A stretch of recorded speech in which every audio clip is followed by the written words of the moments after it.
Ngobrol. Oke, semua udah ya, Mai. Good luck. Okay, Thank you. Hello, everybody. Welcome back to America TV. Hi, I'm Maya Trainer. I'm one of the guides at America, and we welcome our audience members joining us online. We truly hope that you are doing well and staying safe amidst this outbreak. Well, anyway, for those of you who are first-timers here, hi, welcome to America TV for the first time. America is the U.S. Embassy's American Center. Our mission is to provide a space for young generations of Indonesia to learn more about the United States. We have temporarily moved to a solely digital platform so you can enjoy our program from the comfort of your own home and help flatten the curve of COVID-19. Don't forget to leave your questions in the comment box below, and our panelists will answer them later in the seminar. And for our friends here who are joining us through Zoom, there are a couple of features that you can use to actively participate in the seminar. You can use the raise hand section to ask your questions with your video on, or you can also use the chat box section whenever you wanted to say hi to the other participant and also the panelist as well. But please keep in mind to use these features wisely, right? Cool. Now, today we are going to talk about how to write a statement of purpose or personal essay for U.S. universities. But as per usual, before we begin, we are going to have a social media quiz. You ready? Okay, here we go. The question is, which American university has the largest library in terms of number of volumes? A, Duke University, B, Yale University, C, Harvard University, or D, Stanford University? I will repeat the question one more time. Listen carefully. Which American university has the largest library in terms of number of volumes? A, Duke University, B, Yale University, C, Harvard University, or D, Stanford University? You can participate this quiz through our social media comment section, and stay tuned till the end of this program to find out if you get the answers right.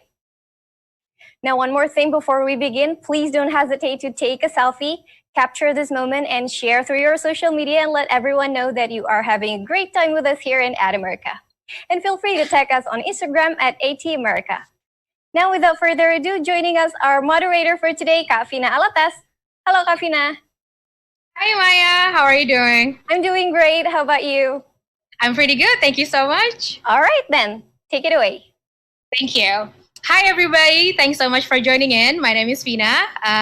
Welcome to America TV. I'm one of the advisors for EducationUSA, based in America. But of course, as you may already know, we are currently going digital. But then, as always, we are so very excited because we are still be able to give you a lot of information about studying in the US.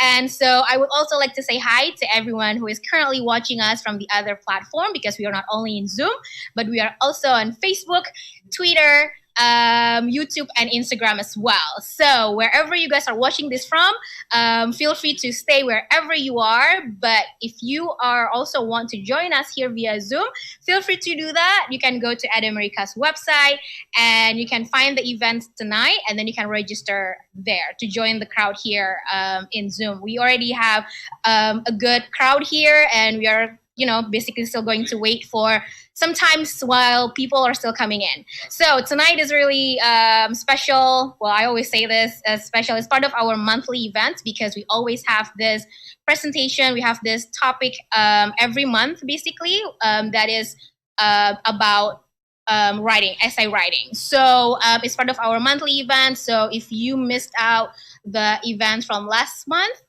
and you are here, thank you so much for joining in. So before we begin the event, I would like to give you a little bit of information about EducationUSA, just in case this is your first time.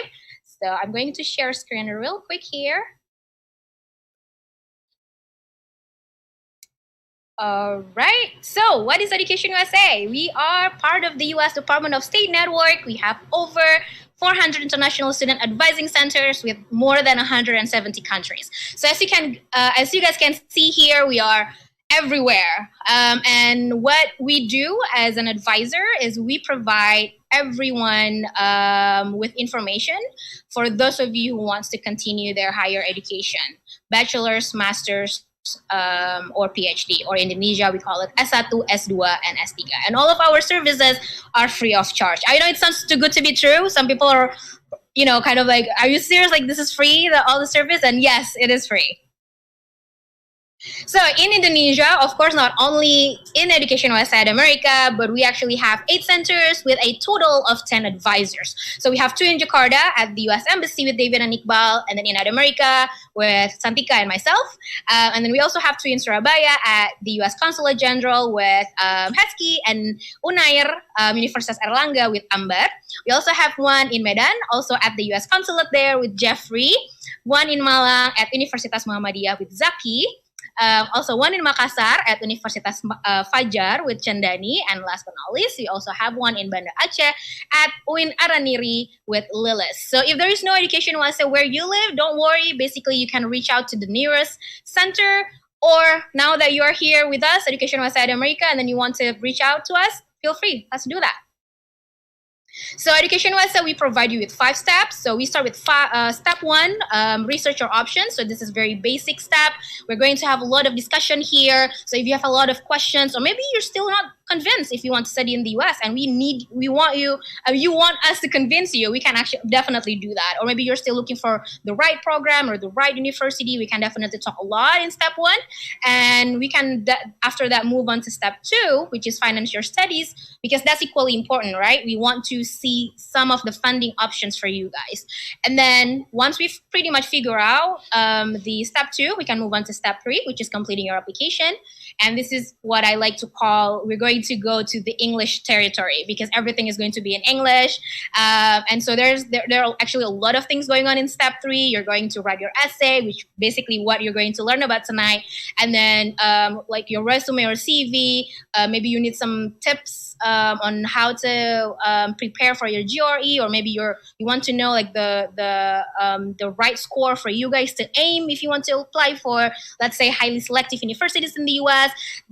Again, there are so many things that we can provide you and assist you in step 3. And then once you submit everything to the university, you're going to wait for a couple of, it can be weeks, from weeks to months, until you hear from the universities. And then once you get accepted, congratulations, and then we can move on to step 4, which is applying for student visa. So what we do here in EducationUSA is that we are going to guide you the step-by-step for applying for the US student visa. I know probably this is not the case with the current situation, but normally this is what we provide you with, the step-by-step for you to apply for the visa. And last but not least, we have last step, which is prepare for your departure. This is also part of our annual event, where we basically invite those who already got accepted. But then, of course, everything that is happening here in America is always open for public. And so even if you are not leaving to the US yet, but you want to join the event to basically network with, people who already get accepted, you are definitely more than welcome to do that. All right. So those are basically a glimpse of what we do here with EducationUSA. So meet with us. So again, my name is Fina, and we have Santika somewhere in Zoom. Santika will help me with the questions, compiling all those questions. So after the presentation, we're going to have about 30 minutes or so for Q&A session, and Santika will be the one who helps me with that. And Santika might also answer some of the questions during the presentation. So by all means, guys, keep the questions coming. Again, wherever you guys are watching this from, you don't always, just ask the questions via Zoom, but even if you're on Instagram, any kind of questions. Although the presentation tonight is basically about essay, but if you have any other type of questions and we have some time for me to answer it, why not? So the good news is with EducationUSA America is that although we are currently going digital, so all of our events, the advising sessions, is all via Zoom.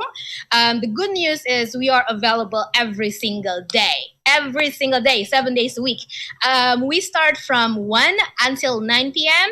And then here I leave you the Zoom ID, 276-124-396. There is no password whatsoever. Also, what is interesting is our advising system is first come, first serve. So basically, you don't have to email us, hey, Fina, can I see you on Thursday at 7:30, for example? Be sure, but then if there is an advising session going on, you basically have to wait. So yeah, you can basically just come into Zoom. If the room is open, we'll have a chat. If not, I will give you a short quick chat, letting you know that, hey, I'm currently in an advising session, feel free to wait, all right? Or you can definitely email us first if you don't feel like just go through Zoom directly and see Santika or myself.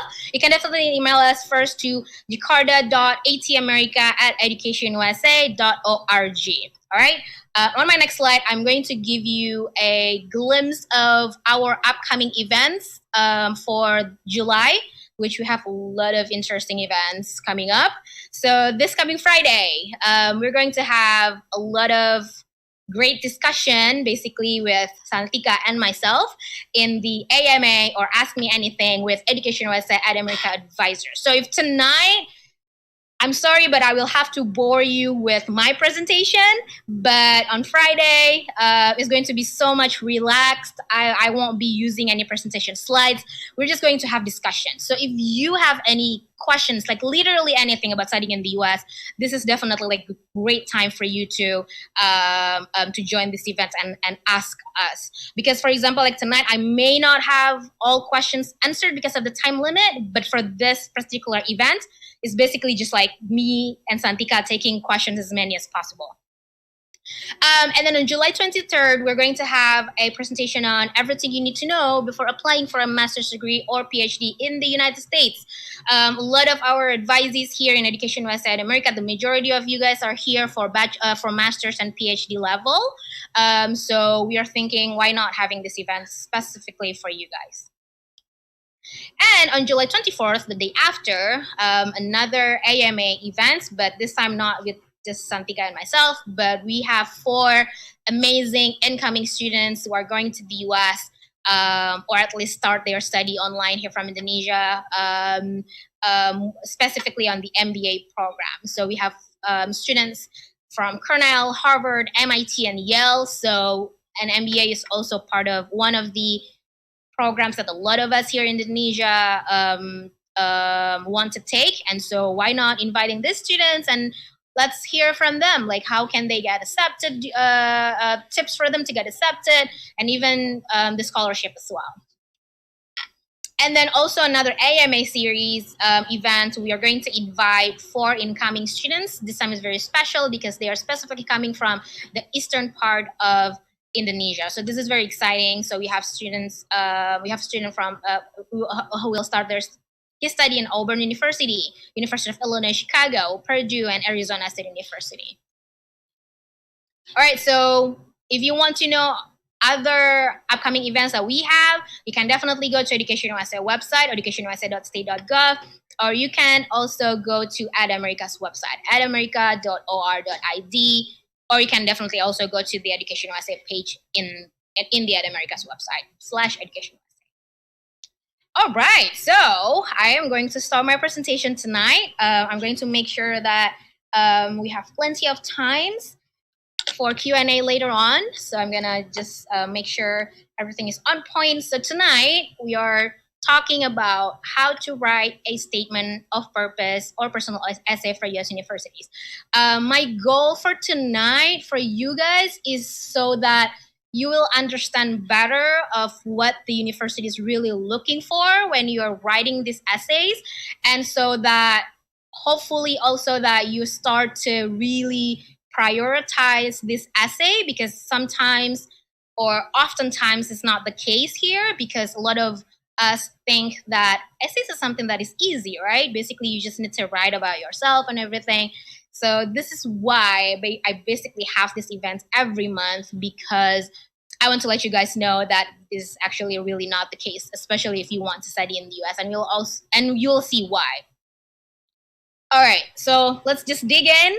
Let's start with the first one. So writing the US admission essay is really that important. So if by now you're still thinking, you know what, I know I want to study at this highly selective universities, all I need to focus on is my GPA and my resume, right?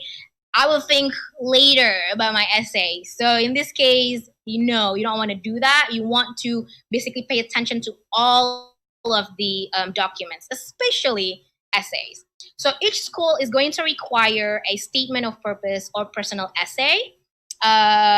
you definitely want to check if any of the prompts or the questions from each school is overlap, because oftentimes they will. In that case, you don't have to write, let's say you want to apply for 5 different schools, you don't have to write 5 different essays. You can definitely just write one great essay, and then you're going to use that same essay to all these schools that you're going to apply. So let's start with, are these the same essays? I heard a lot of different terms: personal essay, personal statement, statement of purpose, motivation statement. How about motivation letter? Are those the same? So let's take a look at it. Statement of purpose, just basically like what it's called. It's about you making a statement about your purpose. Statement of purpose, right? As simple as that. So basically you want to tell the readers of, why do you want to study master's degree? Why do you want to study PhD, right? So that is statement of purpose, SOP. It's very common for graduate schools in the US to use this term, statement of purpose. But then there's also some universities that use different terms like personal statement or essay. But then again, so what is that? Well, it's basically just like what it's called. It's about you making a statement or essay about your personal story. Personal essay, personal statement. You talk about your personal story, right? I'm going to use a lot of story word here, and then you will understand what that means. And then last, we have motivation letter. And I'm just telling you guys, if I got advisees telling me, hey, Fina, can you take a look at my motivation letter? I know right away that these advisees are not just applying to US universities, but also for European countries. I'm not saying that it's not good. I mean, it's fine for you guys to apply to as many countries as possible. It's just that the term motivation letter is not used by the US. It's a term that is used by US universities. But then we also, basically it's the same, it's essay, but the content of it is completely different. And that's what we're going to talk about tonight, all right? So what makes the US admission essay important and different? So important and so different that I would give this presentation every single month. So writing the US admission essay can be challenging, as it is not as simple as writing your autobiography. Oftentimes, this is what a lot of us think when it comes to writing the essay. You writing about yourself, your timeline, basically, of your life. But you're actually writing a story of what sets you apart from the other applicants and very clearly states your goal. All right? The US admission essay is viewed as something personal, and that the admissions committee really reads it. So they request this type of documents because they really want to learn about yourself, like on a personal level. I know it sounds weird, but it is when it comes to US application style. The admissions committee wants to get to know you beyond the professional and academic achievements listed in your resume and transcript. So let's stay a while here a little bit, right? Because this is what I see a lot of us thought when it comes to writing an essay, that either you would mention about your GPA in your essay, and then probably some of you are thinking, of course I want to show off my GPA. I want to mention that in the essay because I graduated with 3.7, 3.8, even like cum laude or something like that. Or, of course, I want to mention about where I worked, right? I worked in a really great company. I want to show that off in the essay. Something that I know I already have it in a resume, but I want to mention that in the essay.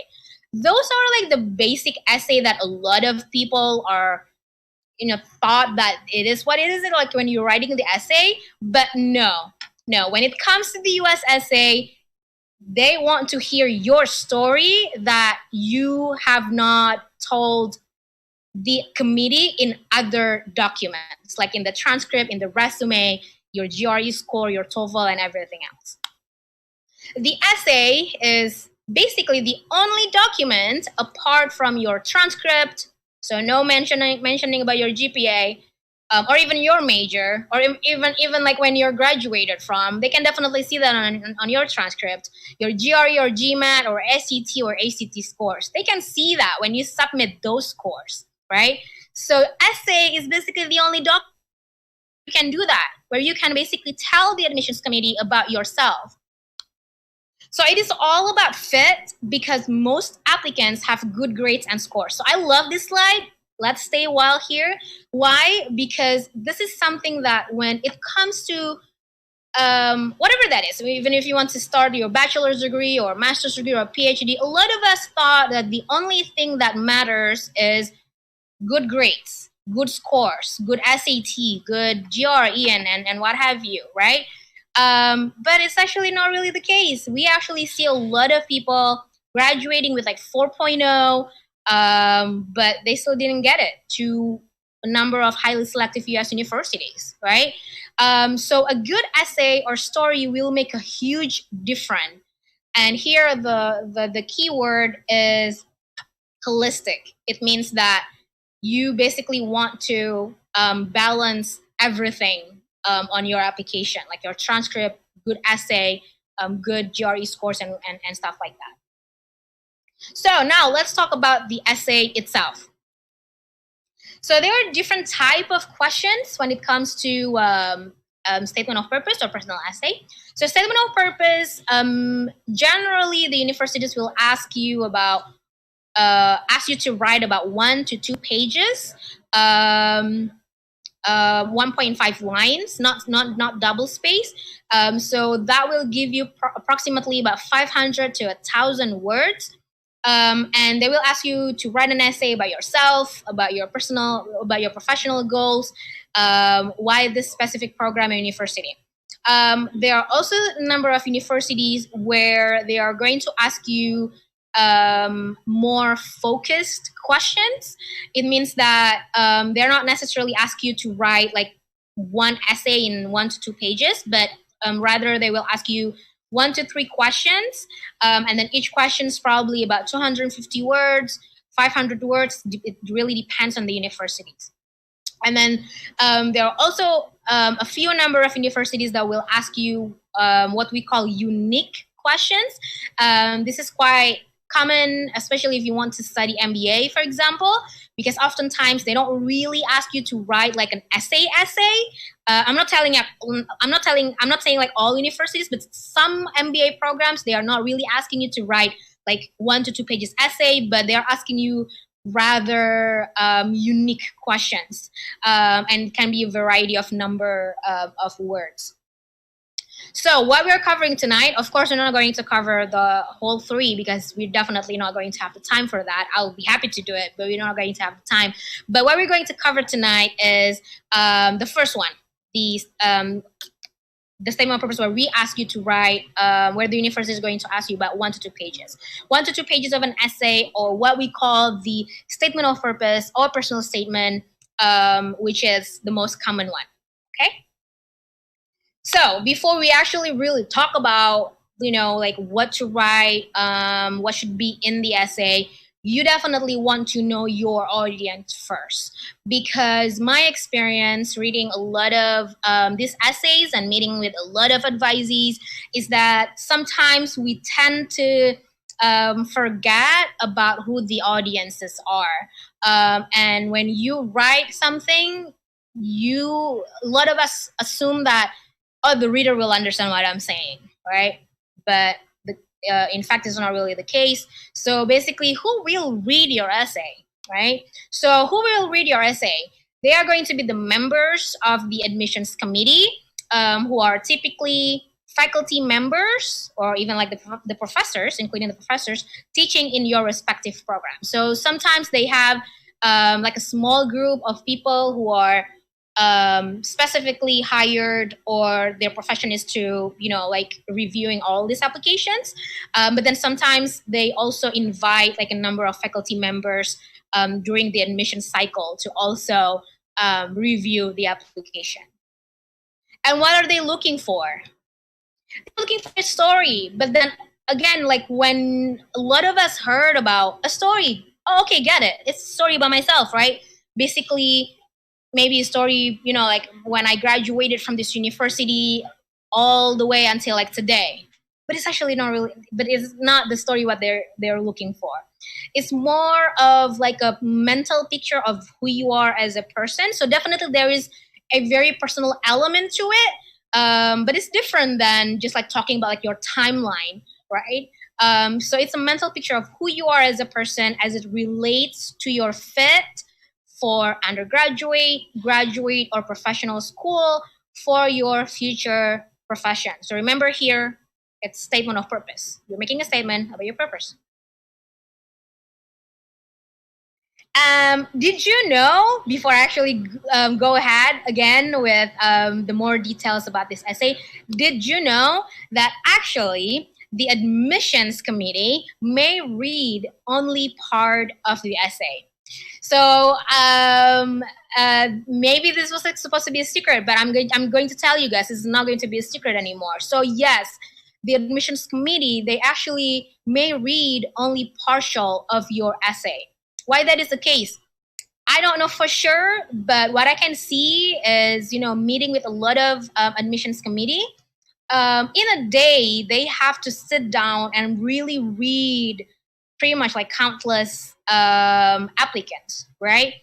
There is no way that they're going to read like every single essay from the beginning until the end. So if they think that the essay is just like, okay, you know, like it's not really that interesting, the admissions committee can move on to the next applicant, right? So now, the reasons why I want to make this event every single month and to make you guys understand how important this essay is that, especially when you come to us, when you come to EducationUSA, and I love reading essay, is my goal is to help you to make a really great essay that the admissions committee will keep reading from the beginning to end. Okay? So how can you do that? By making a one-of-a-kind introduction paragraph. Introduction paragraph. It will be really, really important. And write an essay that no other applicant can write. So let that sink in. All right? Write an essay that no other people can write. Even if you have like your BFF applying for the same program, and then you're going to be like very excited because, you know, you're applying for the same program, but you definitely want to write an essay that your BFF cannot write, okay? But at the same time, you don't want to try so hard to be different, but you definitely want to be genuine and original. So as long as you have a genuine story of what you guys want to use this degree for, you're pretty much good to go. And this is what I mean by in step one, when the first time you're coming to us. Step one is really, really like very basic step, but it's really important as well, because I'm going to ask you a lot of questions to the point sometimes people found it really weird that I would ask a lot of these questions. But I ask these questions for a reason, because I want to prepare you. I want to kind of like get a better idea whether or not you're going to write a good essay, okay? So, and then now you're probably kind of like, oh my God, okay, I still don't know what you mean, Fina, when it comes to like writing this essay, because it seems very like weird, like I've never heard about this before, because I thought all these times, like when it comes to writing an essay, it's all about like just writing about yourself from, you know, like college to like now I'm working in this great company and stuff like that. But now you're telling me that I'm not going to write about that. So probably now you're kind of like thinking, wait, so can I just like see samples?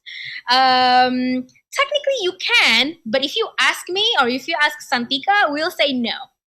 We're not going to give it to you. And I have all the essays of my advisees who now already like get accepted to like these amazing universities in the US. But no, we're not going to give it to you with a reason. It's basically, first of all, it's not necessary. And then the second reason is because we see that people tend to compare, because when you have this essay, an essay of someone who got accepted to your dream university, for example, then you will try so hard to mimic that essay, because for you it's kind of like a really great essay that made the students get accepted, and so you're thinking that you need to write pretty much like that, and so that's not really what we want here. So basically, don't compare it, and oftentimes that's the case. Apart from comparing, a lot of people also find it like a lot of pressure when reading that type of essay. So we don't want that, because trust me, just having you guys watching the session and have your essays reviewed by me or Santika and the other advisors, you're going to write a really great original essay. Okay? And remember here, you are writing a story, not an academic paper. I just throw up the slide here just because sometimes people kind of like, okay, so now I'm not going to write about myself, my journey from college to my professional experience. So, okay, is it something like an academic paper? So no, and we're not writing an academic paper. So first thing first, you want to create a topic or a theme of the essay before writing, and very clearly know your goals. So this is kind of like my number one tips. So before you start writing, because I also sometimes like ask my advisees, right? Like when I read the draft, and then I would tell them that this is good, but we definitely need to work. We can definitely make this better. So sometimes I ask them if they just like start writing, like they're sitting and then they just like writing the essays, and oftentimes it is the case. So you want to create. So instead of like doing that, the first thing that you want to do is kind of like creating a topic or a theme. What is your essay going to talk about? So now you can definitely see that the essays will definitely be into like one story. We don't want to have like one paragraph to another paragraph talking about like different things. So, and of course, very clearly know your goals. So maybe you want to kind of like write it on a piece of paper, or your phone or on your laptop, to kind of like just, make a lot of notes on what is it exactly that you want to do after you graduate. So if you kind of like have also a hard time in topic, theme, I'm not sure how to do it, the big questions to ask yourself. So this is tips number 2. The big question, you can also ask this questions to yourself.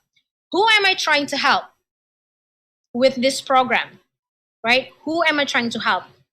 Probably you want to help a certain community, or maybe a certain, like people in a city, or maybe like the whole country of Indonesia, for example.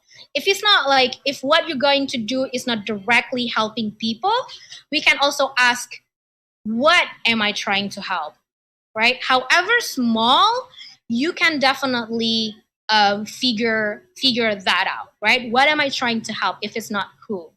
And then another thing is, what is my mission here, right? What is my mission of me doing all this, planning to studying in the US, and then, like, I want to do this, but like, why? What is your mission here? What is your ending goals? That will be your topic. All right. So the larger the scale of the problem or idea, because I put idea here because it's not always about just problem, just issue, but it can also be, you want to maybe create something, come up with a new innovation or something like that. So the larger the scale of the problem or the idea that you would like to focus on in the future or after you're done with your study. So we're talking about like large scale as in like the whole country, for example, the better. All right. Now, there are 2 ways of writing a memorable introduction paragraph, because you remember, right, in the beginning that the admissions committee might not read the whole essay, right? So now, and my goal is for them to actually read the whole thing from the beginning to the end, right? And there are two ways to engage them so that they're going to keep reading. The first one is by making like a personal story about yourself. And then, okay, now for some of you probably thinking, okay, yeah, finally about myself. But hold on, it has to be something that makes you stand out and sets you apart from other applicants. So think about that for a second. If you have a really unique type of personal story about yourself, then yes, you can definitely put it in the essay. So for example, you have like unusual experience, or maybe you happen to be a member of underrepresented population. That's going to be very different, right? Because what are the chances that there are going to be so many other applicants who are going to have unusual experience, the exact same unusual experience that you're going to have? Or maybe it's not like we're going to see that, you know, all of the applicants are coming from like underrepresented population, right? So this is just like an example of those. So let's take a look for the example here. So this is an example of a personal approach type of introduction paragraph or type of essay. The passing of my mother and grandmother from breast cancer when I was 15 years old opened my eyes to a new perspective on life. I became intensely interested in scientific research with aspirations to better understand and possibly find a cure for cancer. Now, if you read this kind of essay, would you want to read what happens next? I would, right? So that's one. And second one, what are the odds that, so let's say this person is applying for fall 2021, right? What are the odds that there are going to be other applicants having an exact story as this person? This exact story? Probably none. Right? So then if that is the case, if you have this kind of very personal story, then that is definitely what we want to put in the essay, right? So now the problem is when I mention this, a lot of us kind of like, I don't have like any great stories about myself. I'm just like like a general type of human being. There's no like special about my upbringing. There's no special about like my childhood or anything. Don't worry. If you don't have those kind of stories, don't worry. We can actually use the second way. That is, we're just going to dive into the problem or the issue or the idea that you would like to tackle or to fix to start with this degree. And this is what I see the majority of us do when it comes to writing the essay, especially the introduction paragraph. So I'm going to give you a number of examples from my advisees. So yes, I'm not going to share you with like the whole essay, but I'm just going to take with the this slide and the upcoming slides, just like a short part of the essays, just to give you an idea of what I mean by like make the reader kind of like want to read the next paragraphs. So the first one is talking about Indonesia, an emerging economy country, is predicted to be one of the top 5 largest economies in the world by 2050, according to PwC report. Great news. If I don't know anything about Indonesia, which this is what we want to assume the readers would be, do you want to read more? I would. Like, oh, wow, okay, it's an emerging economy country, but by 2050, it will be one of the top 5 largest economies in the world, right? And then the next sentence, Indonesia also shows success in cutting the poverty rate of its total population to an amount of under 10%. Another great news. Great, I want to read more. But then when you kind of like bring the reader's expectation to like really high, the person is going down, right? However, the World Bank claims that socioeconomic inequality in Indonesia is widening. eventuating in the situation where the result of its economic growth has only been enjoyed by the richest 20% of its society. I'm telling you guys, the essay of this particular advice is really amazing. It's mind blown. But this is just kind of like a teaser for you guys. Like, I would definitely read more of this person's story. Okay. The second advisee is the second way of like writing a non-personal essay is this one. As one of Indonesia's founding fathers, Muhammad Hatta, had once said, Indonesia will not shine because of the torch in Jakarta, capital city, but Indonesia will glow because of the candles in the village. Now, let me tell you guys, I know you're seeing a quotation here, and then probably now you have an idea like, okay, great, I'm going to have some quotation that I love, right? Oftentimes, I will say no or give you an X mark when you start the essay or somewhere in your essay have some quotation in it. It's boring. We don't want any of that. However, with this particular advisee, I give her an exception just because this specific quotation, I've never heard of this quotation before. So I think this is like really great that she would found this quotation. This quotation is so unique, and it's not like the type of, I don't know, like the naive, the cliche type of quotation, if you know what I mean. But this is just like for some reason, I just give this an exception.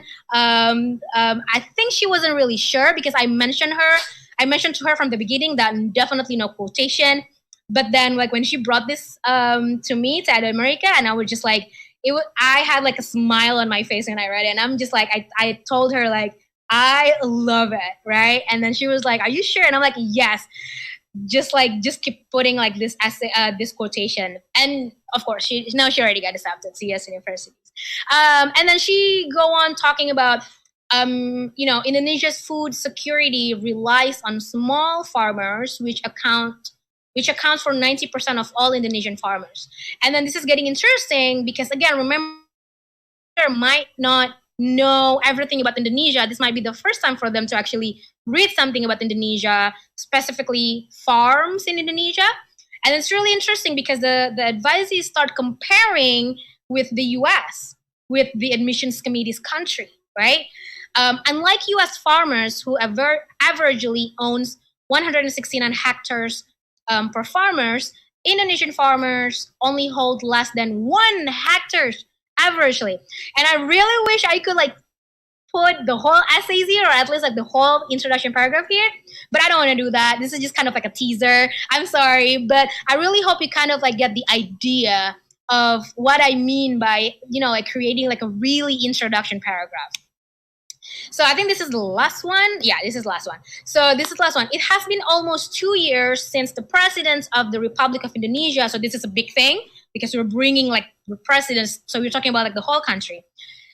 Officially launched Making Indonesia 4.0, a roadmap planned by the government to reach the goal of being in the top 10 world's most economically developed country by 2030. Again, if I know nothing about Indonesia, is this something that I want to read? Absolutely yes. All right? Because remember again here, maybe some of you kind of like thinking, really? They want to read something like this? Isn't it like boring? Isn't it like something that you would read like on a newspaper? No, because we're talking about like university, right? Again, like this admissions committee, they might be scholars. They want to know you on a personal level. This is one of the ways they want to know where you're coming from, and this is the country that we're coming from. And look, my country is currently doing this, but there are some gap in the specific skills, and I want to fix that. That's why I want to study in your university. So that's basically kind of like what you want to put in your essay. And then this person said, unfortunately, so again, like if you compare it with the first example, like you kind of like bring the expectation of the reader kind of like high in the beginning, like, oh yay, great news, Indonesia, the president is currently making Indonesia 4.0, everything is beautiful. And then you kind of like, we're going down, to kind of like show that this is the problem. That's why I'm writing this essay, because I want to show you that we need to fix this problem. I need to fix this problem, right? And then this person is kind of like saying, unfortunately, there is still a deficiency of data specialists in Indonesia. And that is basically the theme. This is going to be the topic, that there is a deficiency of data specialists in Indonesia. Okay? So, again, another tips from me is that we want to assume that the reader knows nothing about the topic you write about in the essay. So you definitely want to give a glimpse about Indonesia, which we've seen in the last 3 examples, and a teaser, right? Basically what I did by showing you how amazing, like just the first few sentences of the essay. A teaser meaning that you don't want to kind of like go very details of the problem itself. So for example, like in this one, the teaser is the fact that Indonesia is predicted to be going to be really good by 2030, but today we have a really small number of data specialists. So that's kind of like the teaser. Because on the next few paragraphs after that, that's when you're going to give in so much details about the current situation. So yeah, you definitely want to give a little bit of introduction about Indonesia, because we want to assume that they don't know anything about it, and then a teaser, kind of like short explanation about like what is the problem or what is the idea here, about how urgent, how serious, how great the situation or plan is. And then you also definitely want to be specific. You don't want to just kind of like, and this is not necessarily like in the introduction paragraph, but like on your overall essay, you don't want to just kind of like saying that, like I want to help the economy of Indonesia. So it's you want to be very specific, because it's actually in the why and how. So you don't want to just say, I would like to help the economy of Indonesia, but why and how exactly would I do that? And that's what you're going to put on the remainder of your essay. Another tip, so there are actually basically a lot of tips that I'm going to give you, which I'm pretty sure is going to be very helpful. So another tips is that it will be really, really good if you can actually do a comparison between Indonesia's case or Indonesia's situation with other countries. If you can actually make some comparison with the United States, even better. And I think this is like usually the number one thing that I would ask the advisees, like, can you compare it with the country? And then it's okay if you tell me, I don't know, but I will find that out. Yeah, we need that, right? So please find that out if there is some kind of like similarities or differences with the US. Because I think this is going to be really interesting for the admissions committee when they read that, because not only you give them like new information about the country where you're from, but then you kind of like also let them know that, and look, in your country, you do this. In my country, I do this. And I want to learn from your country how you can do that, something like that, right? And also because, like a lot of my advice is kind of like mentioned about, give them like an information that, because here's the thing. I always tell my advisees that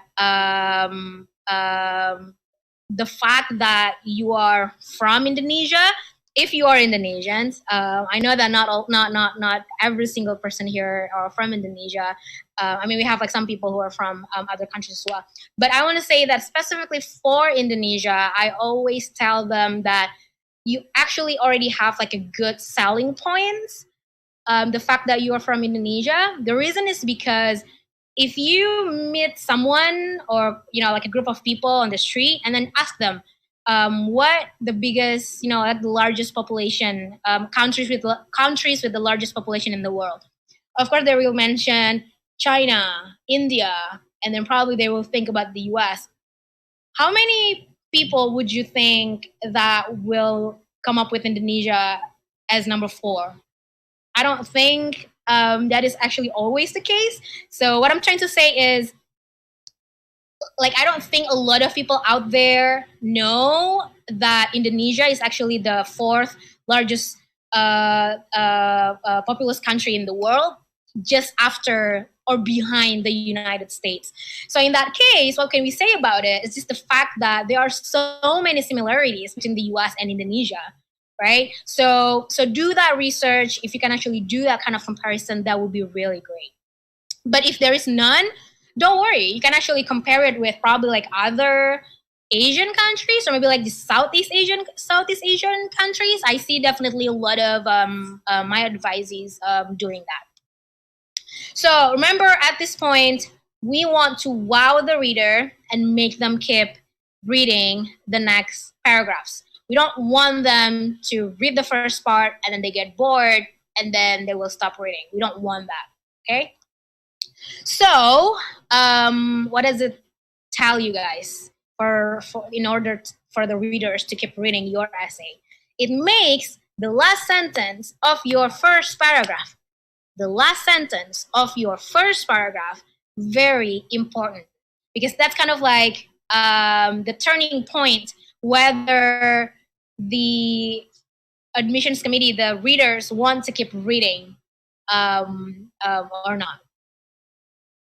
So keep in mind when writing the essay, do not write a narrative story out of your CV. You already know it by now. So I'm really thankful for those of you who are watching this session, because now you can basically share with your friends that you know better than them when it comes to US essay writing, that you do not want to write out of your CV.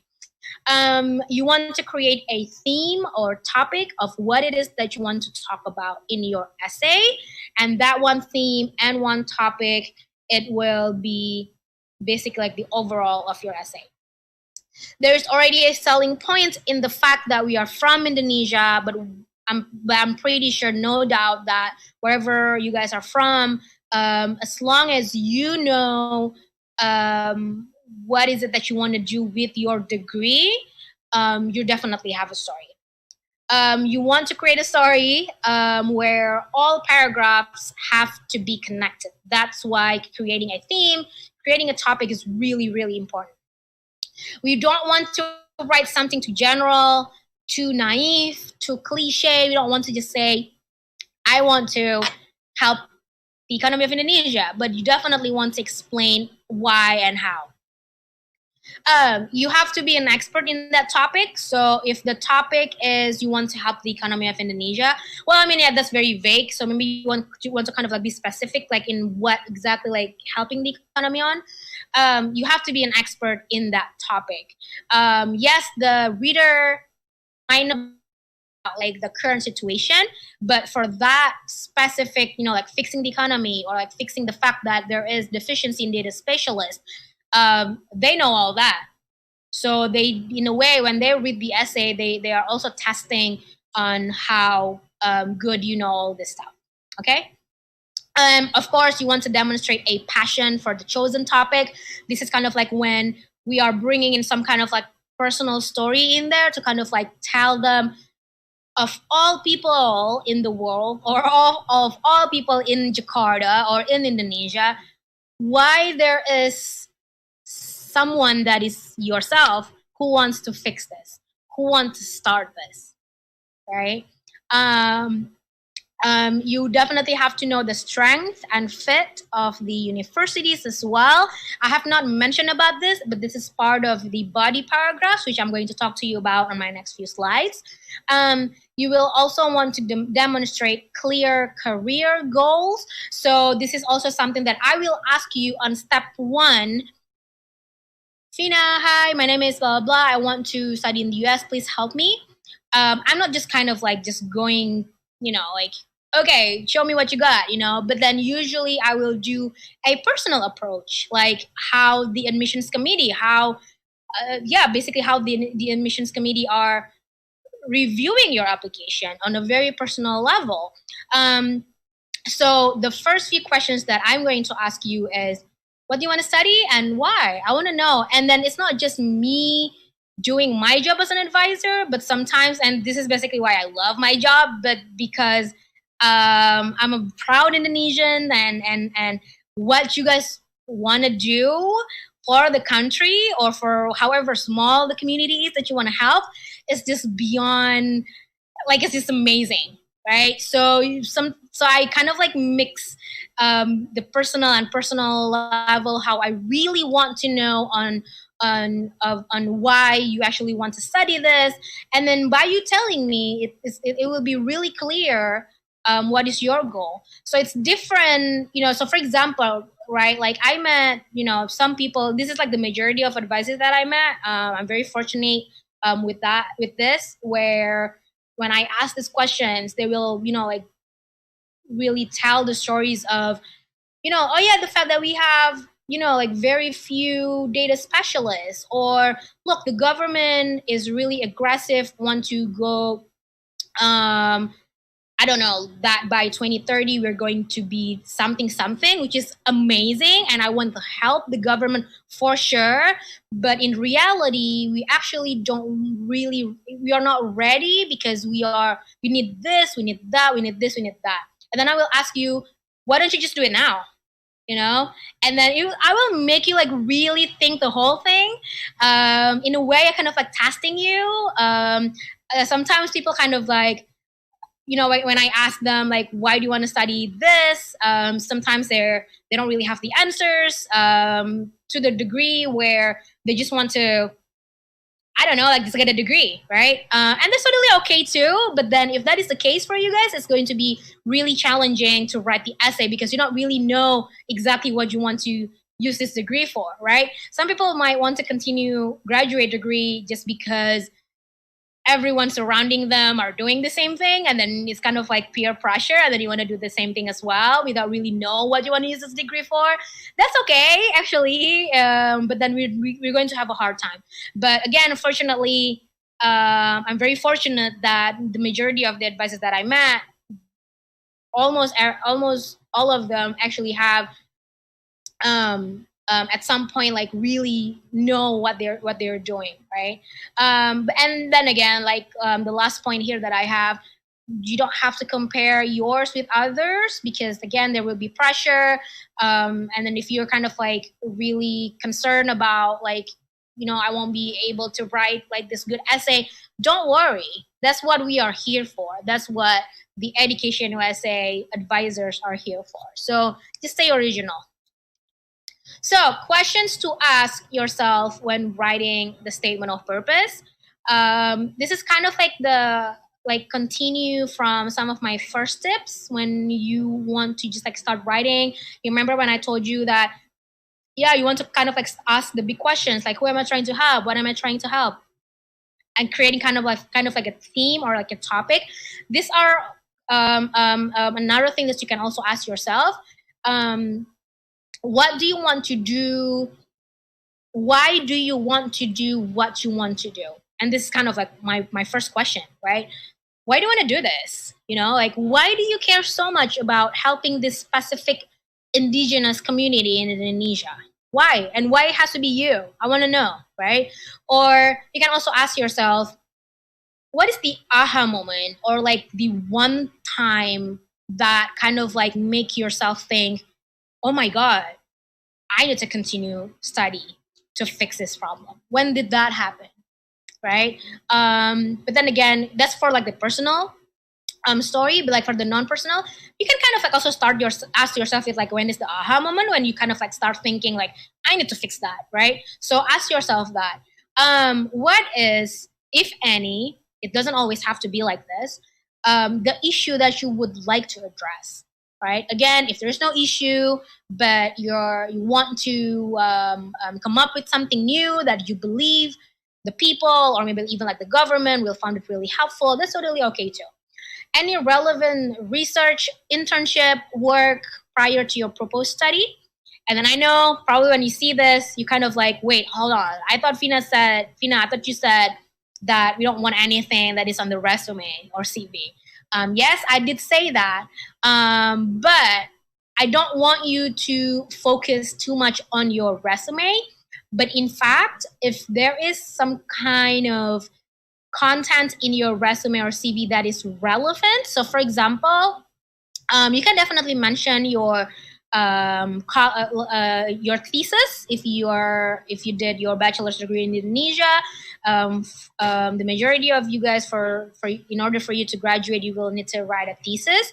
If that research is something that is you want to continue doing by continue your master's degree, then you can definitely mention that small element out of your resume or CV in your essay. Okay, only that is relevant. If it's not relevant, then we don't want to put it in the essay, because remember, in the essay you want to make one theme, one topic. And then in the body paragraph, so there are about like three body paragraphs.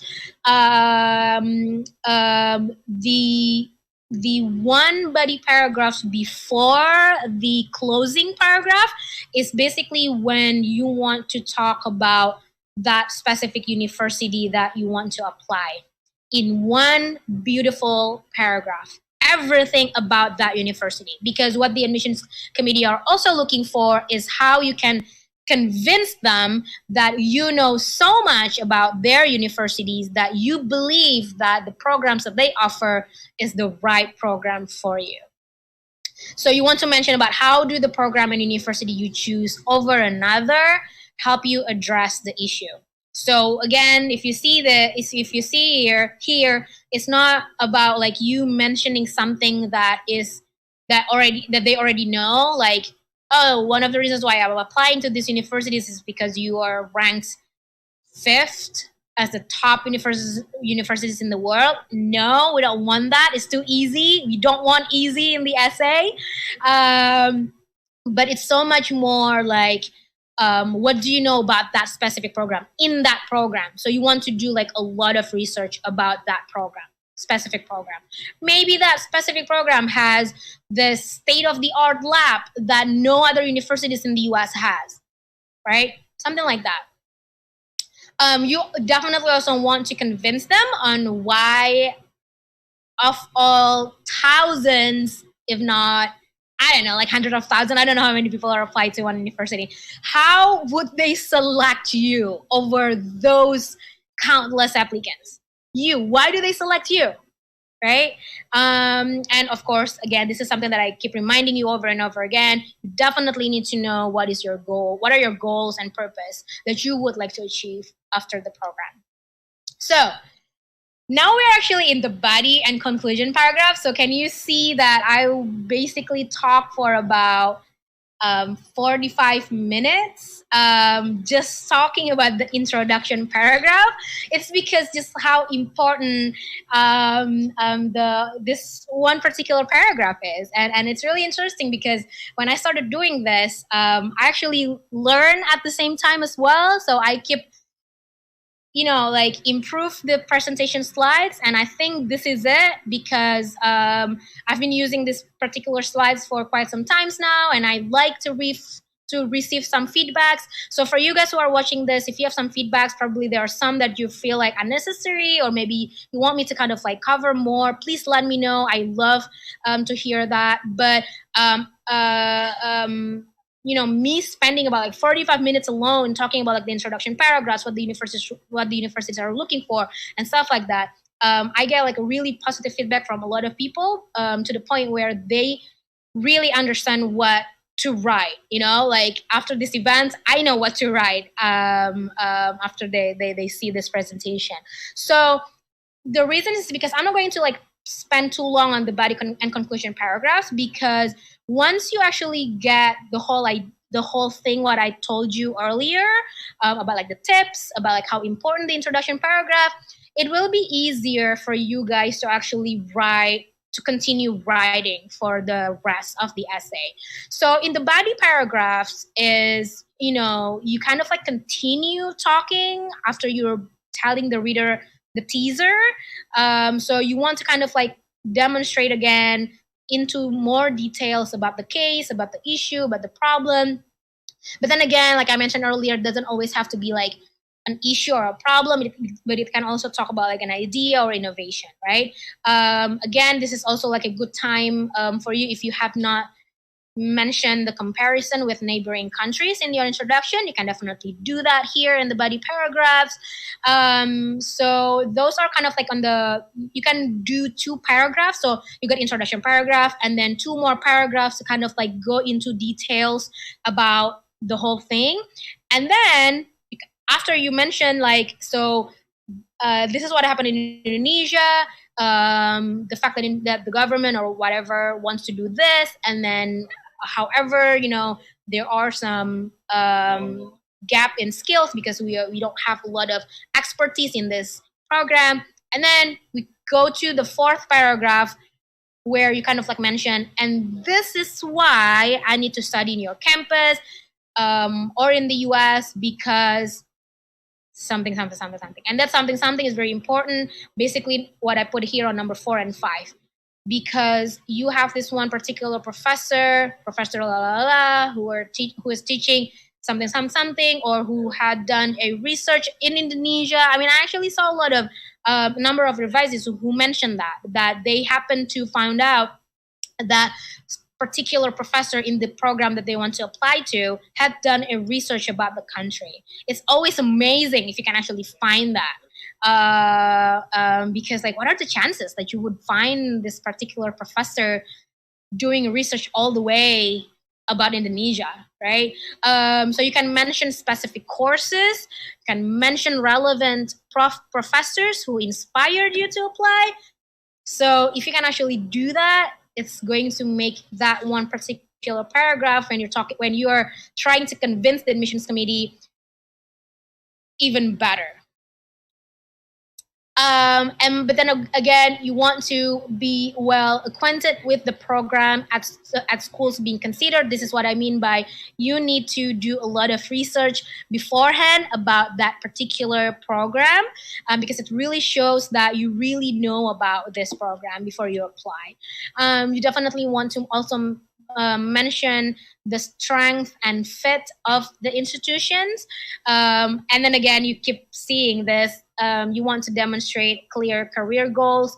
What are they for you and Indonesia?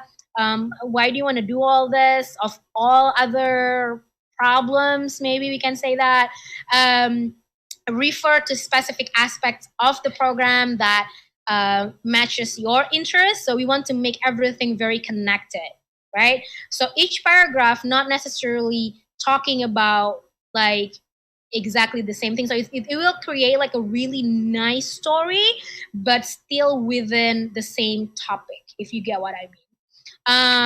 You can also, if you kind of like have a hard time convince the readers about why you're applying there, well, ask yourself what attracts you to the program, and not like by entering, oh yeah, well, because the university is like ranked first, of course I'm attracted. But no, not something like that, but exactly like when we're talking about the program itself. And then once you're basically talking about that in that one paragraph, convincing the universities, you're almost done. The next paragraph, the next paragraph and last paragraph would be your conclusion. Now, writing a conclusion can be tricky here, because basically, like when people ask me, so Fina, what is to write in the conclusion? And then when I heard conclusion, is the way I explain it is basically you kind of like wrap things up what you've already saying, but not like repeating it. And then if you really think about it, I mean, that sounds kind of like maybe like easier said than done. But like when you start actually writing it, probably you're kind of like, wait, hold on. So Fina said we're not like repeating what I said. So how am I going to wrap this whole thing? So and I actually admit it is actually hard. So I actually came up with like another idea when it comes to conclusion. So your conclusion can actually be something that, so what's next? Because we already have like a really nice timeline, right? Not timeline about yourself, timeline about like the whole situation. So what's next? So you're going to convince the universities that, look, your university is going to be suitable for me because of this and that. And then the conclusion is kind of a continuing saying that, and so after graduating, be da da da da. So you can be as ambitious as possible. And you don't have to be afraid on this part, because sometimes a lot of advice is kind of like tell me that, Fina, but I don't know if I'm really going to do this exactly. Like, I would like to work alongside the government, but I don't know if they are going to find my idea appealing to them. And I said, that's okay. That's okay. Just as long as you actually have this plan, we can actually mention that. Okay? And the key word here is be ambitious. And yeah, the point number 12, use what has already been stated, but not like really repeating earlier sections. Try to do that if you can. If you can't really do that, don't worry. You can basically just like mention them, like what's next, and kind of like close the essay by kind of like mentioning like your overall dream. So for example, like in the beginning, like we were saying that, yeah, look, by 2030 it's predicted that Indonesia will be that's kind of like dream, right? So you kind of like mention that again, but like in a different way. So if the first paragraph is more like a statement, on the conclusion paragraph, you can kind of like repeat that, but like on your point of view as the writer, if you get what I mean. Okay? So I think we're almost at the end here. But what makes your statement of purpose great? I will be just go over this very quickly, because this is basically just what I have been talking about. Okay? So you want to be very clear. Don't assume that your reader understands everything. We covered that, right? You want to be concise. Use words economically, because oftentimes the university have like a maximum, probably like 1,000 words. Yes, 1,000 words sounds like a lot, but we definitely want to use words economically, especially when you have your topic in mind. Trust me, you will have a hard time stop writing. This is basically like the whole idea of me having this session as well, to actually make writing essays really fun. So we want to be concise. It has to be very well written. It has to be organized. Make sure you answer all the questions. And this is the thing, right? Like, universities in the US, they have questions of what they are expecting the applicants to write, and sometimes one university to another will, if you just read it one time, it may sound different from one university to another. In fact, when you actually really read it again over and over, they are pretty much asking the same thing. So if you are unsure about that, and this is also something that I like my advisors to do when they bring their, or when they send their draft to my email, to kind of like copy paste the questions of the universities, because I pay attention to the questions a lot.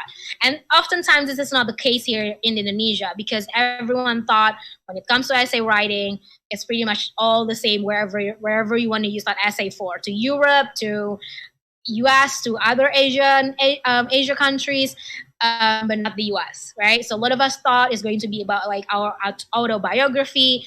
In fact, read that specific questions again. They are not, oftentimes they're not asking about like, where did you graduate from, like talking about yourself and everything, right? Oftentimes they are asking about, please, like share with us your professional goals, and why do you believe that this program or our program is the right program for you. It has to be relevant from one paragraph to another, because again, we want to create a story. Different kind of story, not the story that a lot of us thought. And it has to speak to your audience. We cover that. And they are the admissions committee. It can be a group of people who are basically their profession is in the admissions committee, like reviewing applications and all. But oftentimes they can also invite different faculties from one admission cycles to another. You want to establish your voice, show that you're the expert of that specific topic, and very clearly mention that there is the problem, or there is a room for ideas, or something like that. And then, of course, you want to definitely be honest. And this is like the tricky part here. You don't want to overinflate your achievements, but also don't underestimate your potential. And this is when I kind of like can pick it really quickly. when people kind of like underestimate their potential. And don't worry, I'm going to catch that, and I will tell you that it is actually really great if you can actually put that in the essay. So the do's: give yourself plenty of time to write it. I haven't mentioned that all night, but I'm mentioning it now. Give yourself plenty of time to write it. In the beginning, I might say that a lot of us thought that writing an essay won't be hard. So a lot of us kind of like put the essay kind of like at the end of the application process before you start meeting. Hopefully by you joining these events, you kind of like understand better, and that you will want to prioritize the essay. So give yourself plenty of time to write it. Be sure to answer all questions asked. We cover that. Come up with a theme to maintain consistency and a good story. Cover that as well.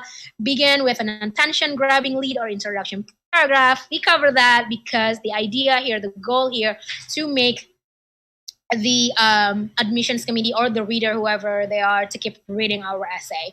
And it becomes a goal that you have to have that type of essay. It's a must. Articulate a clear, realistic purpose. You can use concrete examples of life or academic or professional experience to distinguish yourself. That is something that is relevant.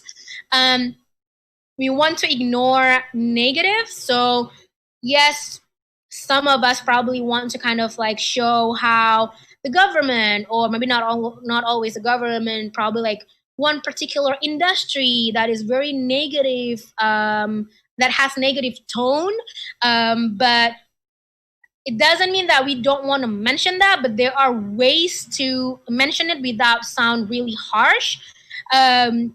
So we can definitely fix that, and at the same time focus on your strength. And then we form conclusion that explain the value and meaning of your experience, basically kind of like your overall dream, if I can say that, and your future plans, the first few things that you're going to do after you graduate. The don'ts. The first one is, grammatical errors. So we definitely want to avoid that. Now, this is something that I also have not mentioned from the beginning, is that probably by now you kind of like think, great, now I know where I need to go when I need, when I'm working on my essay. I can definitely go to Fina, I can go to Santika for help. However, what we are helping you with is basically the structure of your essay. So we are not in any way checking on your grammar. The reason is because Santika and I, we are both 100% Indonesians. We are non-English native speaker. Our first language is Indonesian, so we are not comfortable in checking on your grammar. So you definitely need to find an English native speaker, preferably American if you can, to actually check on your essay after we are done with the structure. Right? So again, get an English native speaker to check on the grammar too. The way you approach them, if you kind of like, hey, mister, right? Can you please check my essay? A lot of people, even Americans themselves, don't find it comfortable in doing that, because for them, like they might not be like the expertise of what the content is about. So the way you approach them is not like just saying, hey, mister, please help read my essay.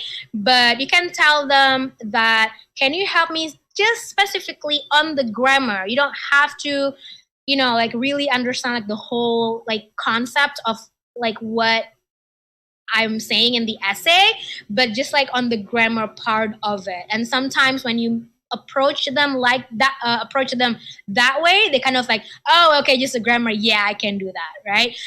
Sometimes they get to the point where they might be able to change like one sentence, one statement that you have on the essay to make it more beautiful, right? And then the reasons why I said if you can find specifically an American for this is because I think that is like what makes them different than other people who are probably like also an English native, but like an American, like they have like some, I don't know, the specific ways of saying things that are just different than other English native speaker, if you get what I mean. So yeah, Education USA at America Advisors, we help you with the structure, not the grammar. So again, the full list of the don'ts, not just grammatical errors for sure, but again, an autobiography. By now, you're the expert of this. You can tell basically all your friends who want to study in the US that Pina said that we are not writing about autobiography. Construction, just to make it nice in the essay, construction means like we don't want to kind of like saying they couldn't, should have, but we want to kind of like spell that out. They have, could not, should have. We don't want to listing experiences and achievements. Oftentimes from CV or resume, but if you want, you can, but you want to explain it. You don't want to just kind of like brag about it without like an explanation afterward, right? So kind of like think about like every time you write a statement, ask yourself, so what? What do I mean by me mentioning this, right? Cliches, something like I have always wanted to be, or I have always wanted to help Indonesia to be a better place. We don't want that. We want to be very specific. References to experiences or accomplishments before college. So this is similar to like resume and CV. You don't put anything before college in there. So you don't put like your high school or even like your junior high or even like elementary school in your resume or CV. So just start from college if you have that type of story. Controversial or highly unconventional topics like religion and politics, unless this is exactly what you want to study, right? So in that case, that is, of course, understandable. We are almost at the end now. Writer's block. Anybody knows what writer's block is? So basically, you know, if you're a novel writer, if you're just like a writer in general, sometimes, so on Monday at 4 after work or something, I'm going to start writing my essay, or I'm going to start writing my book, right? And then you're sitting down and then you are ready. I don't know, if you're like the old type school, you have like your pen and papers or in front of your laptop, and then you have like some ideas in mind, but then like when you start writing it, you just stuck. Like you just don't know what to write. It happens as well to us advisees, my advisors as well, who wants to write an essay for U.S. universities. If that's the case, don't worry. I have some tips, right? Oftentimes writer's block happen because first, here in Indonesia, English is definitely not our first language. So the fact that you have to write your essay in English can create a writer's block. So in that case, and it just kind of like limit the whole idea, because like you know what you want to say, but then oh my god, like I need to say it in English, and it's just really hard. So in that case, you know what? Just start writing in Bahasa, right? Just like make a lot of notes in Bahasa, and then you convert it in English. And it's really funny because like when I mentioned this a couple of years ago, I think, put this in my slide. A lot of people start to kind of like came to me with their essay in Bahasa, and I said no. So you can start writing in Bahasa, but by the time you're bringing your essay to Santika or to myself, please making it already in English. It's just because that we already got used to read this type of essays in English, and I mean for me personally, it's just kind of like so hard to understand like the whole concept in Bahasa, if you get what I mean. And then Another tip is write as long as possible and worry about the words limit later. Sometimes the writer's block can happen because, oh my god, like I only have like 500 words, and so I don't know what to write now, because like I don't know if I'm actually able to write everything that Fina said in 500 words. Trust me, I helped a lot of advisees with 500 words type of essays, and it works just fine. Yes, we need more work for sure, but it's actually doable. Ask others who know you well to help you brainstorm. So it can be your professors, it can be your colleagues or friends, and then you can ask strangers for an honest opinion. Technically, you can also ask your friends, your best friends, or anyone that is close to you. But like, I don't know, like in Indonesia, or maybe just like here in Asian culture, we don't tend to be so blunt in a way that, you know, like, so for example, like I have been writing this essay for a good 1 month, and I'm pretty sure that this essay is like my masterpiece. Then I give it to like my best friend, and then I told my best friend, like, hey, look, I've been working this for like a month. Like, oh my God, this is like so hard. Can you give me like an honest opinion?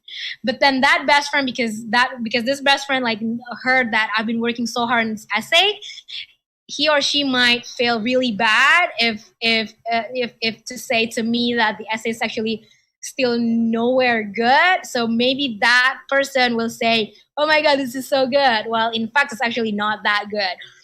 Sometimes that can happen when you ask someone who really knows you well. So in that case, why don't you ask strangers? Well, technically, I'll be your strangers, like, right? Like when you came to me, when you came to EducationUSA at America, I mean, practically I don't know you. And so, and yeah, I will be your strangers. I will give you an honest opinion, and not just like give you an honest opinion of what I think about the essay, but at the same time, I will help you as well. So it's a win-win situation, right? Lastly is also important. This is also something that I encourage my advisee, like when they came to America, or maybe when we had a session on essay, to kind of like record the session, because I will ask you so many questions, and the way I ask you questions is not going to be like make you nervous or anything like that. But I will like really make you tell like what you want to write in the essay and all that, in kind of like almost like when we have like just relaxed type of discussion. And then that's actually, without you really realizing it, is when you actually have so much idea coming out, right? And that's kind of like you brainstorming it together with me, right? So you can actually record the session, or maybe when we don't have the session, but probably you are on a train on your way back home, and then you kind of have have this idea like to what to write on your introduction paragraph. Record yourself if you feel comfortable in doing that. Maybe not on a train, probably like when you're at home or something. But like maybe like if you're on a train, have like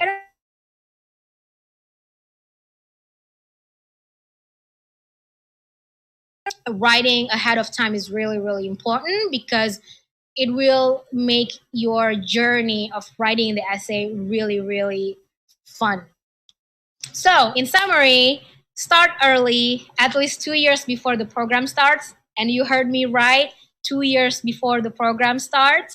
So if the program starts in fall 2021, ideally, I would have like already asked you guys to start doing it like late last year. But if this is your first time tuning into this event, and then you kind of like, oh my God, no, I know it's late. Yeah, probably it's kind of like late, especially if the deadline is like in this coming September or October. But it doesn't mean you should stop. Definitely just like start right away. But probably you don't have the like the nice stuff that I mentioned, like you can make it in Bahasa first, or maybe you can record yourself first. Probably we don't really have that time, because we are in a hurry now. But yeah, start early. Again, and something that I can't stress this enough is, do not write about your biography. This is not what the US essay is about. That is why I have this event every month. And ask the big questions if you're kind of like still trying to figure out what to write. What or who am I trying to help? What is my goal in the future that requires me to study all the way in the US, right? And of course, last but not least, write, rewrite, and rewrite your essay. You will find that working with me, or maybe with Santika, that you get to the point where you kind of like found it like, oh my God, it's ridiculous. Fina keeps giving me like an X on my beautiful paragraph.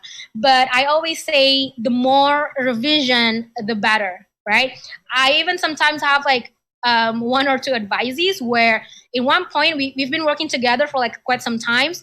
And then one day I was like, this is really good. You know, I like it. Let's stay this way.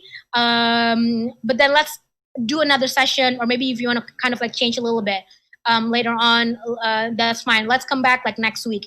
And the next week after that, you come back, still probably still the same essay. But then I'm like, I don't like this.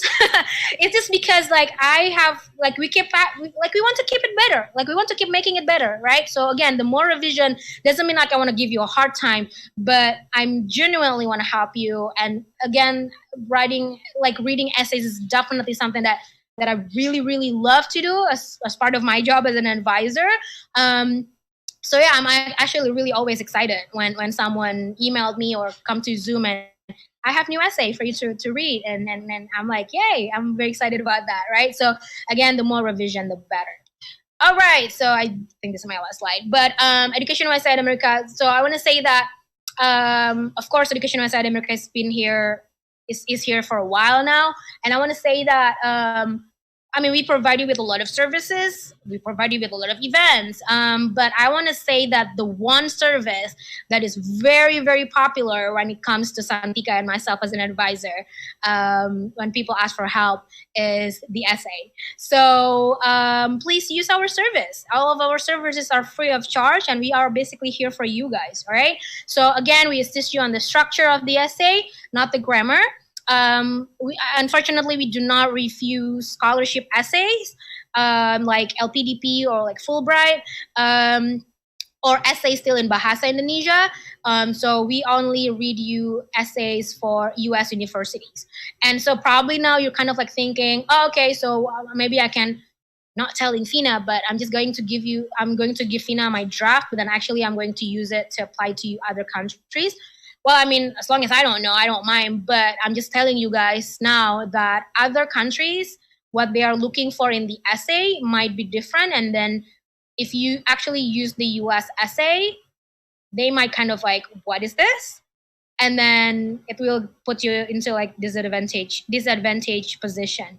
So it's likewise, right? Like maybe you're applying for other countries and then you want to use that essay to the US. And then for the US, especially like that autobiography type of essay, the US will kind of like, wait, what is this? Like usually, you know, like some people start the essay by, hi, my name is Fina. I graduated from University of blah, blah, blah. I work at America. And for the universities in the US, they'll be like, what is this? Like, I know who you are. Like, I know your name. I know where you graduated from. Like, this is not what I expected for you to say in the essay. So that's that. My schedule for essays review back in America is always Sunday and Monday only. But now that we are currently going digital, good news, because I'm actually available every day for essay review, except on days like today. Clearly, I'm not in Zoom because I'm here presenting this event. But when there is no events, when there is no EducationUSA events, and normally our events is in the evening, I'm standing by in Zoom from 5 until 9, all right? Send the draft to my email if you want to do that right away, falatas@educationusa.org. We don't do offline review, meaning that please don't send me essay and please, send me comments of what you think about my essay. I don't do that. I can do that, but I don't want to. I want to actually work with you guys because I'm going to ask you a lot of questions. Why are you writing it this way and not that way, and something like that. I only do offline review on special cases. So for example, like if I know the advice is for quite some times, and then the essays level is kind of like getting so much better to the point that it's almost done, then yeah, I mean, I can do it offline. But normally we always doing it one-on-one via Zoom. All right. So I'm going to stop there, and I actually really hope Santika. I know I heard Santika here. Is there any questions? Yes, thank you so much for. I don't know how to describe your PPT anymore because it's so informative to the point I think it's like, I don't know. I just don't know how to describe it anymore. So we have a few questions, not quite much questions coming in Zoom chat box. And some of them actually, it's kind of like when they ask, and then the next slide or the next two slides, you go and explain the things that they asked for. So really, I'm like, oh, here, this is for you. So No, they don't, and this is really actually really interesting. Like when every time I do this back in America, like I talk for so long, but I get to see the audience, right? And this is what makes like doing it in Zoom is really hard because I can't see the people, people's face. But like back in America, like I love the idea. I love like looking at them and they really pay attention to my presentation. I love that. But then when I'm stopped, like all of a sudden, with like my last slide, which says question, and then I'm like, okay, any questions? And then nobody asked me questions. And actually, in a way, I feel good because I'm like, oh, okay, so that means my presentation is that Very good. exactly.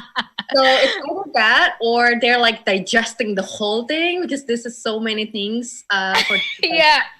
So Yeah. I'm going to give you a little breather. I'm going to answer like 1 or 2 questions and recapping those questions that I already answered in the chat box. And if they're not aware, so I'm just going to call them out real quick. So in here, we have questions from Instagram, from Fabrina. What is the difference between personal statement and statement of purpose? I think you will mean personal essay and statement of purpose. And this is actually like the first few slides in introduction of what Fina presented tonight. But if you join late, I'm just gonna give you a very brief answer. Statement of purpose is very literal. So it's kind of like, what's your purpose? You have to be writing your purpose in your statement of purpose. It's making a statement of your purpose, of what you want to do. And personal statement or essay is making a statement or essay about your personal story. So I can say they're kind of like a bit different in the approach, but they can, how do I call this? Like connect to each other. So that's why they're used interchangeably. So they can say personal essay or statement of purpose. So that's why the terms is used interchangeably because it's very similar. So go back to the university application page and see if they have any prompt or questions, instructions for that, and you can follow that. You can use that as your guide, and then once you have your draft, you can go to Fina or me. We can kind of like read it and give you an input on what we think about it. And also, if you missed the beginning part of this presentation, Fina's presentation, for everyone who is currently watching and kind of like, oh my God, I missed this and that, and I wish I can have the PPT Fina use. Unfortunately, we are unable to share the PPT, but you can always rewatch this whole thing, this whole session in our past event from YouTube. So it's youtube.com/@America, @America with double A at the end. So go there and feel free to watch everything like it's buffet, okay? And the next question, I want to shout out to Ehime. We talked back and forth and I kind of answered a lot of your questions in the chat box in Zoom. So go ahead there. For Lindri, yeah, we can talk more in the one-on-one advising because you have how to find your goal because you have no idea what will you do after graduation, which Fina already covered as well. So my current tip for you is, try to reflect, take your time, and also try to write your draft. In a way, it will kind of help you realize, oh, I actually can connect this to this career or this kind of role that I want to do and everything like that. So we can definitely do one-on-one after that. And also, Alexei, thank you for watching from Ukraine. So your goal isn't great and your country is in fact just, you want to pursue your childhood dream. So is it a good focus? Fina already said it's okay.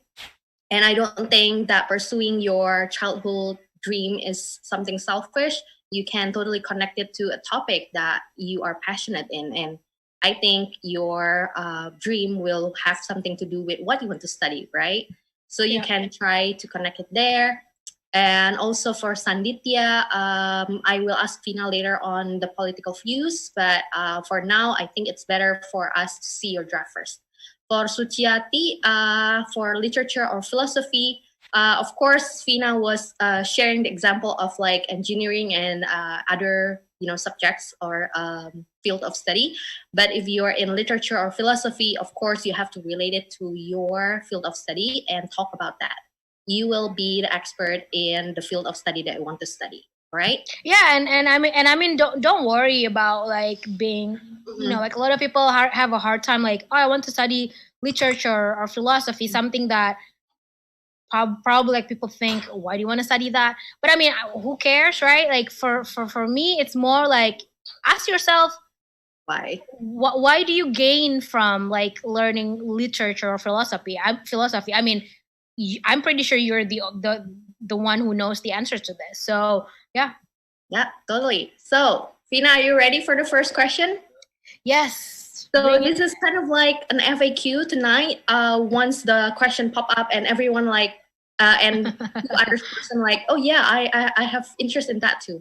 So this is the questions in Zoom from Iman, Alexi, and Sanditya. How personal can we talk about ourselves in the essay? What is the limit of like informality we use in it? And yeah, I think that's it for two. So again, like I mentioned earlier, that the majority of people is using the second way when they start their writing the essay, which is like you diving in to the problem and not so much about the personal story. But if you decide that you want to reuse the personal story, just in the beginning, so like what we see in the example when the person is talking about like a very personal story about like mom and grandma, like passed away from like breast cancer, that is very personal, right?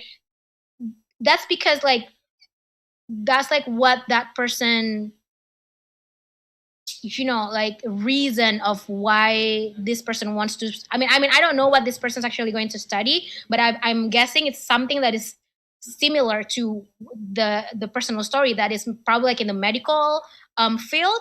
But I want to say that in the first paragraph is enough. The reason is because we don't really have that much space to work to tell like just all our personal story.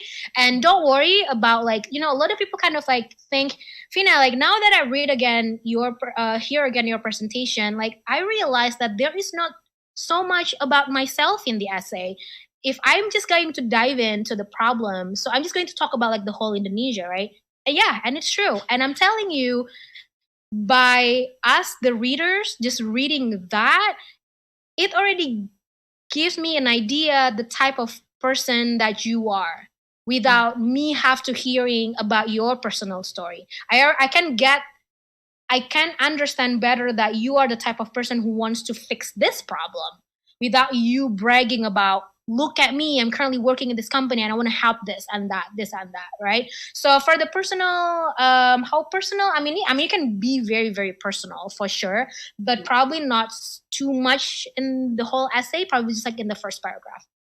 Yeah, I really agree on that, because sometimes it's hard to show our personality in writing, and once you tell something personal, it can just reflect on that. The next question is still about something personal. So this is from Averus in YouTube. If I use personal story in the first paragraph, is it advised to use any dramatic phrases? I love the word dramatic here. I don't actually put it in my presentation slides, but when I do like a one-on-one advising session with my advisee, and this is something that I don't really like tell like during this event like this, but I mean, I don't see why not. But I always use the word dramatic in the essay. So I actually usually I tell them to make the story as interesting, as dramatic, but what is lebay in English? But lebay is like this one word in Indonesia where like you want to make it, yeah. So you want to make it dramatic, but like it's true, not like you just kind of like saying things, just like that. But no. So you can actually make it more dramatic or use dramatic phrases in your personal story. Yeah. So I like this question as well, because I think when you are, being dramatic or, it will emphasize the real problem. If you're telling your problem, if you're telling something personal, then it will kind of like multiply the impact of that story in your life. So I think it's really important for you to incorporate. And I think a lot of Indonesians don't really, they're not naturally doing that because they're like kind of shy. They have this culture and personality thing that makes them being shy and thinks that, oh, my achievement is nothing compared to this person A, B, C, and D. So don't do that and just write it and show it to us. And we will like, this is very cool. Why don't you write this more, right? Right. And here actually just come in, Alexi in Zoom actually asked still not satisfied with my answer. I think just how personal may we go? Actually, you can actually go as personal as you want. So with the example that I showed you about like the the experience in this person's family with breast cancer, that is very personal. That is something that not a lot of people actually want to tell other people that, right? So it really depends. I mean, it's really hard for me to kind of like answer exactly how personal you can go without me actually knowing your whole story. So this is also why, like having like a one-on-one advising session, because then again, the way Santika and I do the advising session is we're doing very like a personal approach type of ways.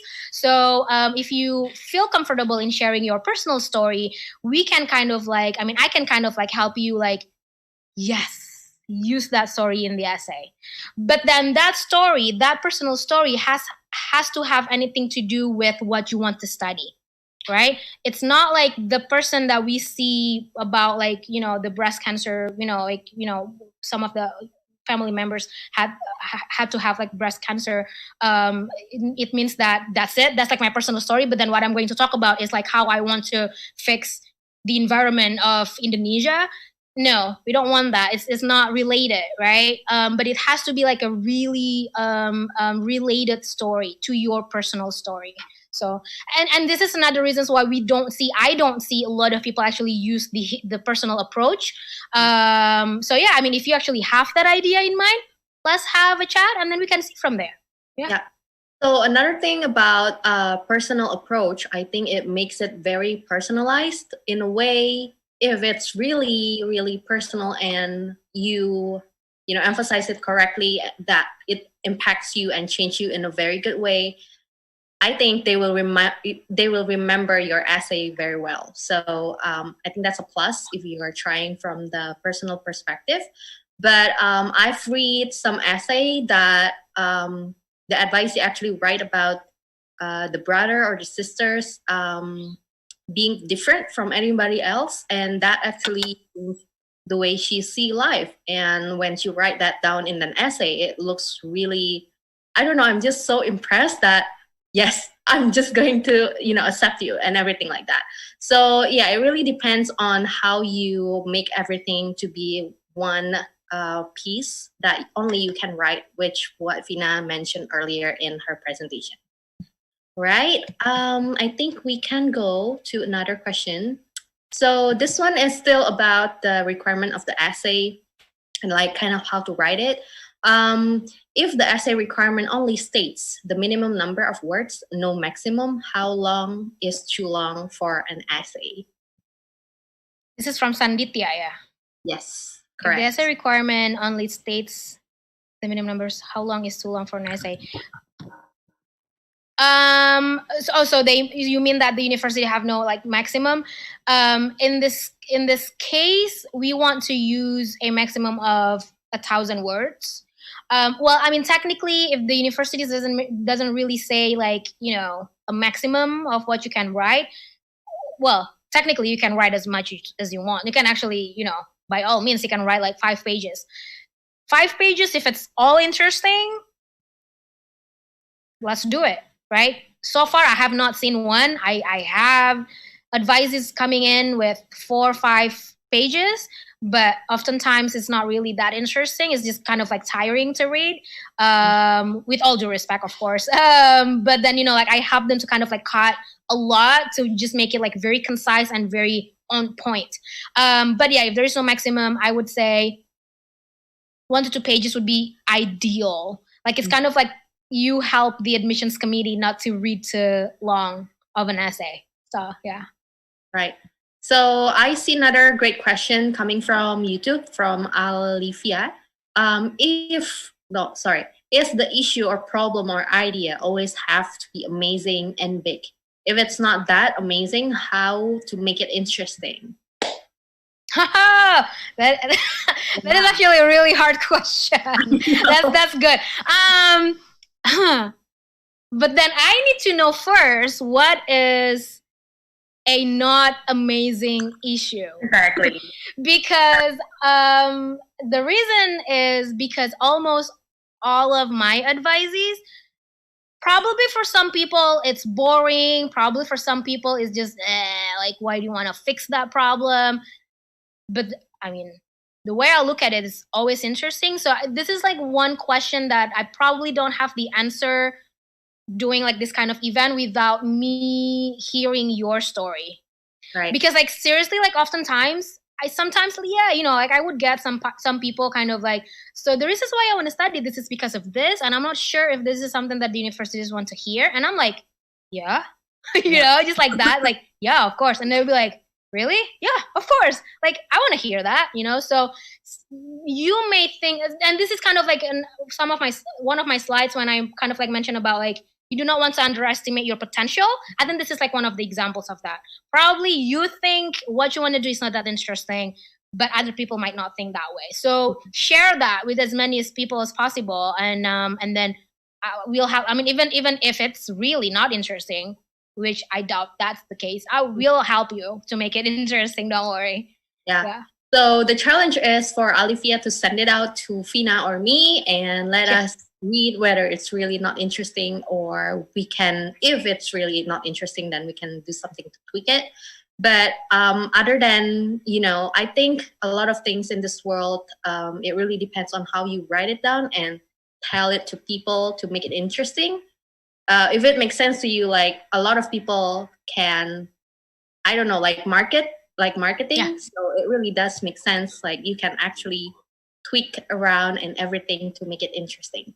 And another question that revolves still in this topic is from Ulfa, still in YouTube. Ms. Fina said to write the essay early, maybe 2 years before. But what about if the issue wouldn't be an issue again when I start to apply to the university? This might be one of the hardest sessions. I love it. I mean, I love all these hard questions. Yeah, I love this question because it's so simple. What about if the issue wouldn't be an issue again when I start applying to the university? That is actually a good question. I don't know the answers to that. But then you kind of like maybe wanna. I'm pretty sure you definitely, the person that will know better on this. Maybe you can kind of like think about like, so currently the president agenda is doing this, that within 1 or 2 years. I mean, you must know that, right? I mean, oftentimes it's not really the case. Oftentimes, like, my advices, the way they mention if they bringing in like government or like the whole country or like some kind of like plans, is either something that is still happening like 10, 20, 30 years from now, or it's something that is just continuously happened. But then again, I mean, if I'm sorry, I don't know what to answer to this. Of course, obviously, it's not going to be like relatable anymore if the issue is no longer there, and then that's going to be impacted to your study as well, I assume, right? Mm-hmm. So yeah, no, this is really good question. But yeah, when Fina was answering, I just keep thinking like, I think there's no perfect solution. So if you think the problem is solved, like, will it create another problem? And maybe that's what you can use to write in your essay or like add in your essay. And as long as that program is still there and you still want to study it, I think we can just, find, additional topic to add into that and everything like that. So don't worry too much on what will happen the next 2 years. For now, you can just start first, okay? Yeah. And we have 5 minutes left, Fina. Do you want the last question now? Yeah, All We can right. do that. So here you go. From Timothy in YouTube. Why we believe that we are a good fit for the school on how creative should we be in writing that part? Should we use metaphor or flowery literary devices, or should we be more direct? That's a good question. At least on the first paragraph, on the introduction paragraph, it's okay not to be direct. The first paragraph is just very special in my opinion, because then again, this is like a turning point for the readers if they want to keep reading or not. So introduction paragraph is kind of like a mixture of like you're a combination of you reading a commentary section of a newspaper or online newspaper and reading a novel. So it's like a combination of like, yeah, I mean, you can use like metaphors or like flowery words, dramatic phrases like someone mentioned earlier, but then kind of like close it with like a teaser that is direct, and then in the body paragraphs is when and the body paragraphs is when we're talking business, like this is what I want to, like this is like the real plot problem here. But the introduction paragraph is kind of like relax in a way, and then you'll see like in America, if you can make me smile reading your introduction paragraph, it means your essay is good. Right. And I'm telling you, it happens a lot. So just to show you that there are actually a lot of amazing, interesting essays out there. So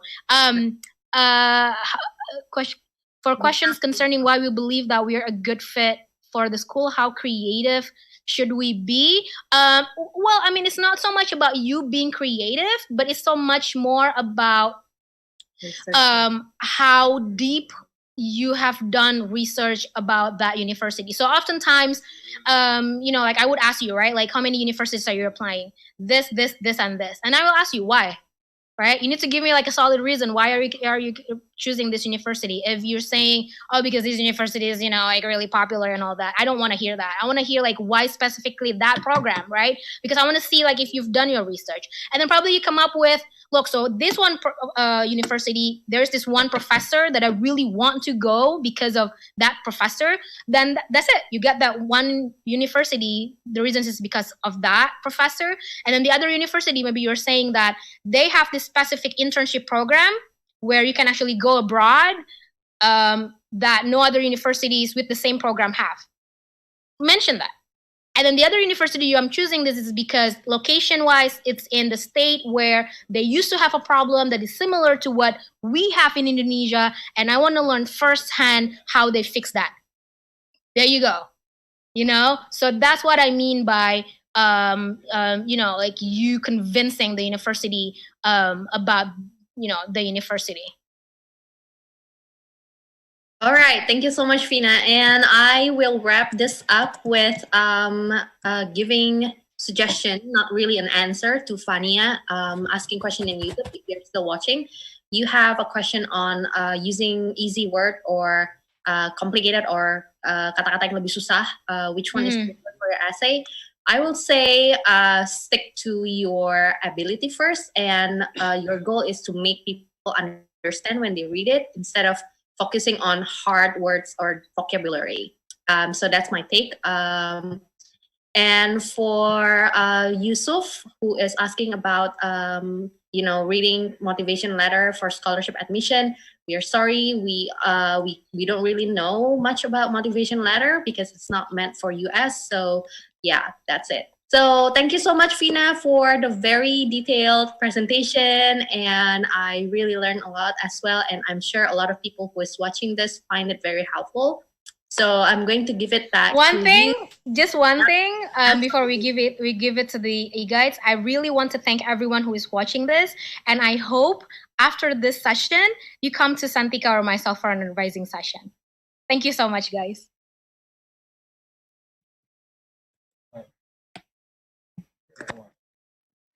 All right, thank you so much, Kak Fina and Kak Santika, for a very informative session. We'll see you again next time.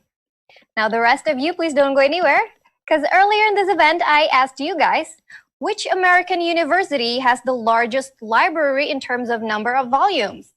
And the right answer is D, Stanford University. But unfortunately, nobody seems to get the answers right, so better luck next time. Now, you may be wondering, how can I develop an awesome idea for a place like this? Easy. You can go to our website at www.atamerica.or.id, click create an event, and collaborate with us. All proposals coming to us will be reviewed, and your event might be featured here soon.